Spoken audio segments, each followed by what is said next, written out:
ঘড়ী হৈ ফুৰিছো এখনি ঘৰ সাজিম বুলি ঘড়ী হৈ ফুৰিছো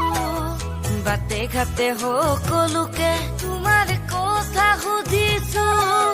বাৰে বাৰে নজনাকে কিয় মই চুপিছো বাৰে বাৰে নজনাকে কিয় মই চুপিছো